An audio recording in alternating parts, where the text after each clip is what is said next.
Hello friends, today we will discuss ratio and proportion. तो what is ratio? Ratio basically क्या होती है?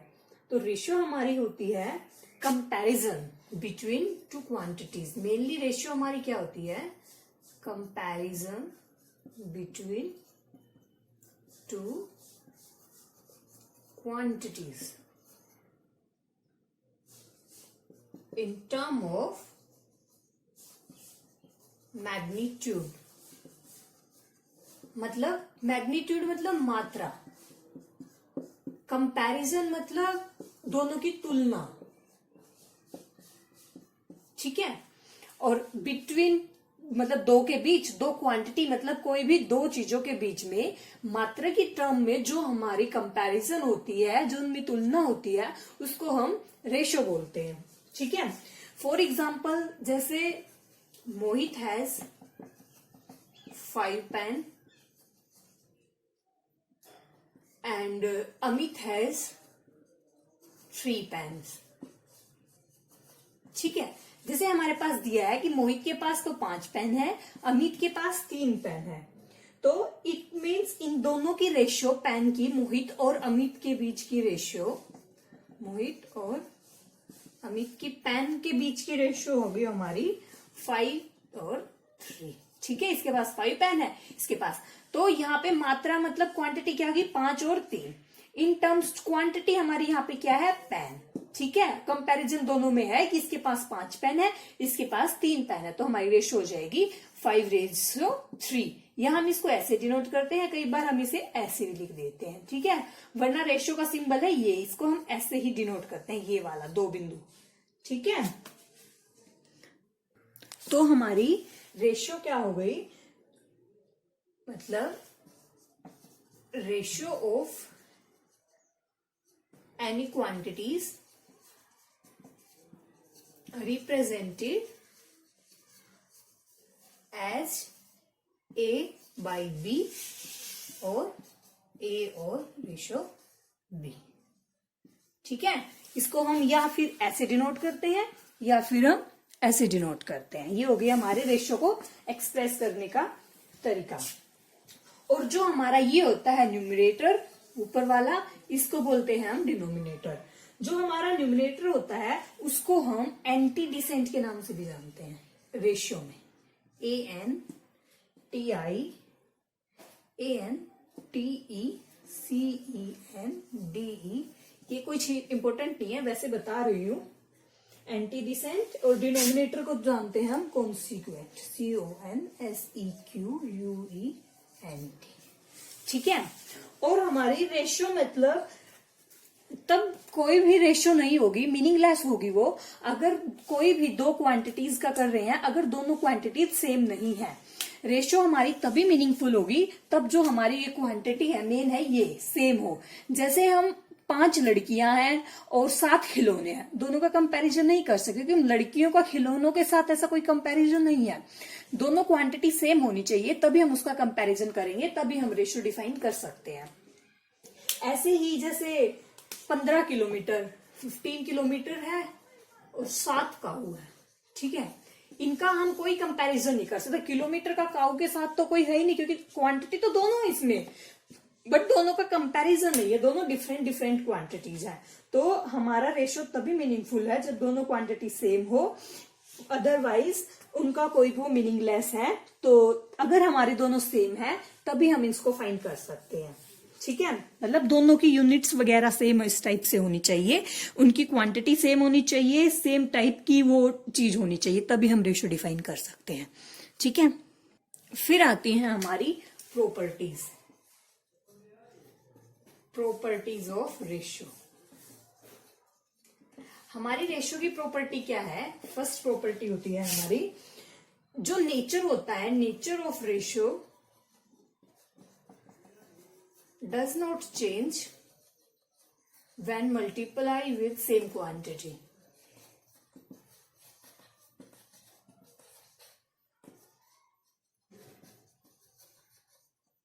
इसका मतलब क्या है? अगर हम सेम चीज से डिवाइड और मल्टीप्लाई करते हैं न्यूमरेटर और डिनोमिनेटर को, तो उसकी रेशियो में कोई चेंज नहीं आता. यहाँ पे के कोई भी कांस्टेंट है, तो हमने अगर दोनों को सेम से मल्टीप्लाई किया है तो इनकी रेशियो चेंज नहीं होगी।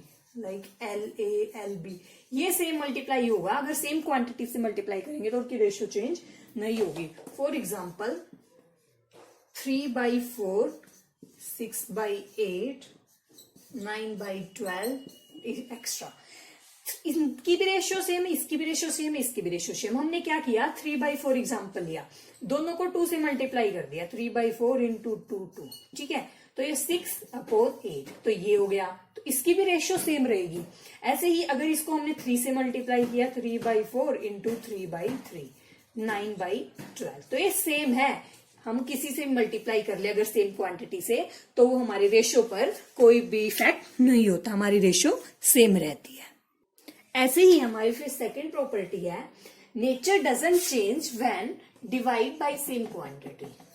डिवाइड बाय सेम क्वांटिटी, जब हम सेम क्वांटिटी से डिवाइड करते हैं तब भी हमारा कोई इफेक्ट नहीं होता। That is A/B, A/K, B/K। ठीक है, सेम अगर से डिवाइड करें या मल्टीप्लाई करें तो हमारे रेशियो में कोई डिफरेंस नहीं होता। फॉर एग्जाम्पल 3/4,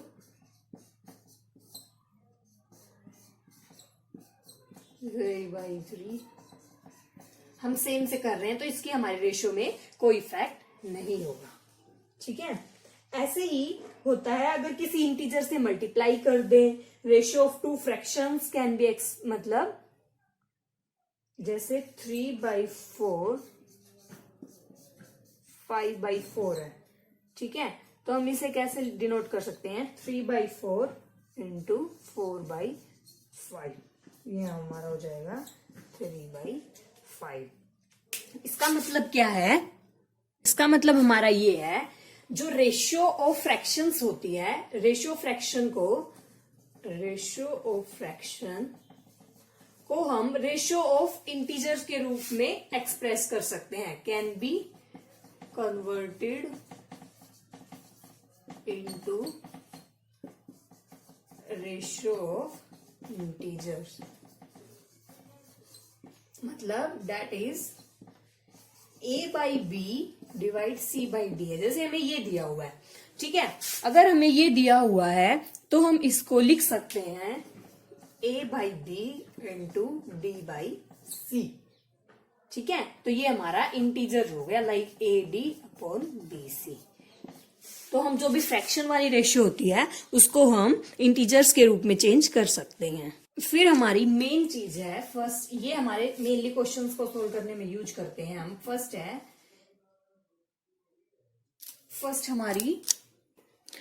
है हमारा इनवर्ट टू, मतलब नाम से वैसे पता लग रहा है इनवर्स से बना है, ये invert to do.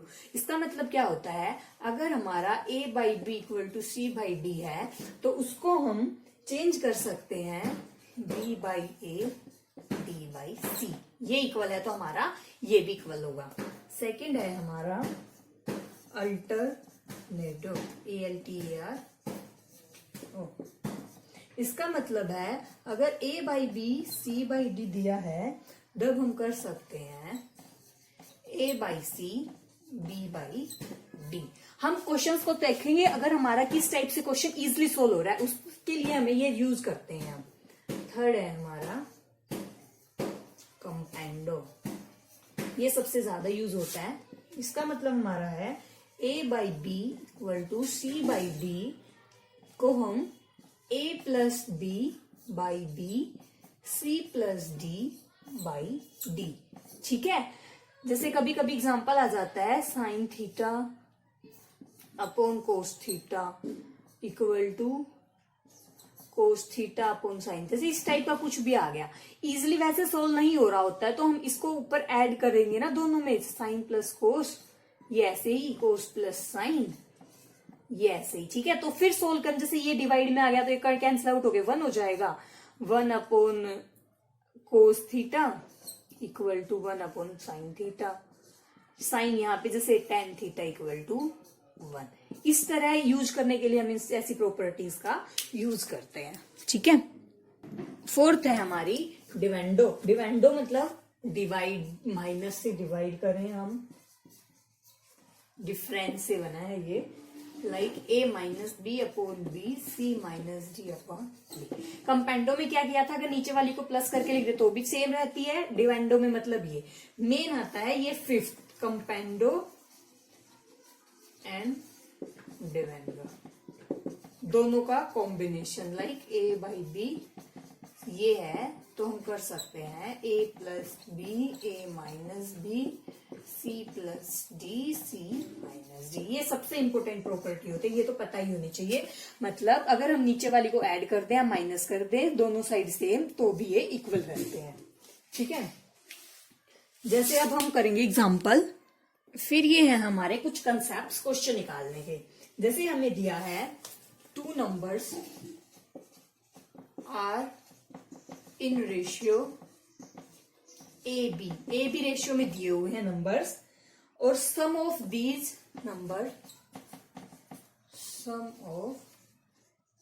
Number is x, then find numbers आ जाते हैं। ठीक है, अगर हमारा दिया है कि 2 नंबर्स की रेशियो ए बी है, उनका सम एक्स है, तो वो नंबर्स क्या होंगे, हमारा ये फॉर्मूला है लर्न करने का, ए एक्स अपॉन ए प्लस बी होगा एक नंबर, और दूसरा होगा हमारा बी एक्स अपॉन ए प्लस बी। ठीक है, ये इसको निकालने का फॉर्मूला है। जैसे ये है हमारा एग्जाम्पल, जो मैंने भी कंसेप्ट बताया उसी का एग्जाम्पल है कि 2 numbers are in the ratio of 4, 5, A B ये है, ए 4 है, बी 5 है, sum of these numbers is 8, 1, 10। तो हमें नंबर फाइंड करने हैं, वो दोनों नंबर क्या होंगे। अगर हम ऑप्शंस दिए हो तो ऑप्शन से भी कर सकते हैं, एलिमिनेशन मेथड से, बट अब अगर हमें क्वेश्चन दिया है तो उसे हम कैसे सोल्व करेंगे। तो इसका होगा हमारा, अभी मैंने बताया था अगर हमारे रेशियो दी है और सम दिया है तो फर्स्ट नंबर हमारा फॉर्मूला होता है ए एक्स अपॉन ए प्लस बी एक नंबर होगा, बी एक्स अपॉन ए प्लस बी सेकेंड नंबर होगा। ठीक है, तो यहाँ पे a है हमारा 4 इंटू एक्स हमारा सम 8, 1, 10 अपॉन a प्लस बी 9। ठीक है, ये हो जाएगा हमारा, कैंसिल आउट कर लो, 9, 3, 6, 0। फर्स्ट नंबर हमारा ये हो गया। सेकेंड नंबर है बी एक्स अपॉन ए प्लस बी, तो b हमारा 5 इंटू 8, 1, 10 अपॉन 9, 4, 5, 0। तो हमारा ए फर्स्ट नंबर आ गया ये, सेकंड आ गया ये। अगर हमें चेक करना है कि हमारा आंसर सही है या नहीं, तो इसका भी हम वेरिफिकेशन कर सकते हैं। दोनों नंबर्स का रेशियो आना चाहिए 4 और 5, तो कैंसिल आउट करके देखो 9 से। ठीक है, ये और हो जाएगा 4, 5 रेशियो आ गई। सम दोनों का आना चाहिए 8, 1, 10, 360 प्लस 450, 8। ठीक है, तो मतलब हमारा आंसर सही है। इस टाइप से हमें ये कंसेप्ट याद करने होते हैं कि इन क्वेश्चंस में अप्लाई डायरेक्ट कर सके। अगर फॉर्मूला याद है तो 1 मिनट का क्वेश्चन है, ऐसे करते हैं हम इस टाइप के क्वेश्चंस को। अब है हमारा इस टाइप का क्वेश्चन, अगर आ जाए a रेशियो b दिया है 3 रेशियो 4, b रेशियो 3 दिया है 2 रेशियो 5, हमें फाइंड करना है इन तीनों की रेशियो। तो इनके लिए हमें क्या करना होता है, पहले हमें ये चेक करना है फाइंड क्या करना है। फाइंड करना है हमें a ratio b ratio c। अब b यहाँ पे भी है, यहाँ पे भी है, तो हमें क्या करना होगा, जो b वाला वैल्यू है, जो b की रेशियो दी हुई है, दोनों को इक्वल करना होगा। हमें फाइंड करना है a b c, तो b दोनों का कॉमन आ रहा है, तो b की जो वैल्यू है वो इक्वल होनी चाहिए। हमें दिया क्या था, जैसे 3 रेशियो 4 दिया है हमें a b, ठीक है, b c दिया है हमें 2 रेशियो 5, ये हमें फाइंड करना है। तो हम क्या करेंगे, इस 2 को 4, या तो इसको 2 से डिवाइड कर लो तो फ्रैक्शन में वैल्यू आएगी। तो हम सिंपल करने के लिए इसको अगर 2 से मल्टीप्लाई कर दे तो ये 4 आ जाएगा, तो मल्टीप्लाई बाई 2, 4 रेशियो 5, ये हो जाएगी हमारी 3 रेशियो 4। तो हमें a ratio b ratio c निकाल, ये 10 हो जाएगी, 2 से मल्टीप्लाई इसको भी होगा, इसको भी होगा, तो a रेशियो b रेशियो हो जाएगी हमारी 3 रेशियो 4 रेशियो 10। मतलब हमें ये वाली इक्वल दोनों में करके फिर हम इन तीनों को ऐसे रेशियो में लिख सकते हैं। तो हमारा आंसर हो जाएगा 3 रेशियो 4 रेशियो 10। ठीक है, फिर फ्रेंड्स हमारे पास ये कुछ कंसेप्ट्स हैं। जैसे हमारे पास कई बार क्वेश्चन आ जाता है पार्टनरशिप में, पार्टनरशिप के क्वेश्चंस आते हैं। हमारे पास कभी ऐसा आ जाता है कि कुछ लोगों ने मिलकर इन्वेस्ट करा है या फिर डिफरेंट अमाउंट इन्वेस्ट किया है किसी बैंक में, तो उनको प्रॉफिट रेट अलग अलग रेट में मिलता है, तो उनकी रेशियो क्या होगी। ठीक है, तो हमारा कंसेप्ट है ये इसके related. Group of n person, n लोग हैं जिन्होंने अलग अलग अमाउंट, डिफरेंट अमाउंट प्रॉफिट, मतलब डिफरेंट अमाउंट इन्वेस्ट किया है, उनकी प्रॉफिट की रेशियो है हमारे पास, मतलब n लोग हैं, n लोगों ने अलग अलग अमाउंट किया है इन्वेस्ट बैंक में, तो उनकी प्रॉफिट की हमारी रेशियो क्या होगी, AT1 B ratio BT1 CT1 DT1। यहां पर क्या है, x तो हमारे हैं लोग, A B से x पर्सन है, इतने हमारे पर्सन है, और उनकी इन्वेस्ट करने का अमाउंट की रेशियो है ये T तक। ठीक है, A ने जैसे T1 अमाउंट इन्वेस्ट किया है, B ने T2 किया है, X ने T1 किया है, तो उनकी प्रॉफिट की रेशियो का फॉर्मूला क्या होगा, AT1 BT2 CT3 DT4 XT4। जैसे मैं एग्जांपल बताती हूं, A ने बिजनेस स्टार्ट करा, A ने बिजनेस स्टार्ट करा तो 2000 रुपए इन्वेस्ट किए। ठीक है, B ने किया 3 मंथ्स के लिए किया, B ने 4000, A ने 2000 करे, B ने इसके 3 महीने बाद 4000 इन्वेस्ट किए, C ने 10,000 किए, इसने 3 महीने, इसने 2 महीनों के लिए, इसने पूरा बिजनेस स्टार्ट किया है, तो उनकी जो प्रॉफिट है उसकी रेशियो क्या होगी, तो 2000 ने 1 साल के लिए, जैसे 1 महीने के लिए की, तो 2000 into 1 ratio 4 into 3 ratio 10,000 into 2। हम इनकी मल्टीप्लाई करके कैलकुलेट कर देंगे। तो इस टाइप के क्वेश्चंस के लिए हमारा कंसेप्ट यूज होगा, कंसेप्ट 2। जैसे ये है, इसी का सब पार्ट है, investments are in the ratio ABC में इन्वेस्ट करे, ABC रेशियो में। टाइमिंग थी उनकी इन्वेस्टमेंट की XYZ, तो उनकी प्रॉफिट की रेशियो क्या होगी, AX ratio BX BY ratio CZ। जैसे मैंने अभी एग्जांपल दिया था, सेम वैसे ही ये है इन जनरल N के लिए। ये है जैसे 3 लोगों ने इन्वेस्ट किया है अलग अलग रेट पे अलग अलग टाइम के लिए, तो उनकी प्रॉफिट भी ऐसे फाइंड होगा। ठीक है, जैसे इसका एग्जांपल करते हैं हम अभी।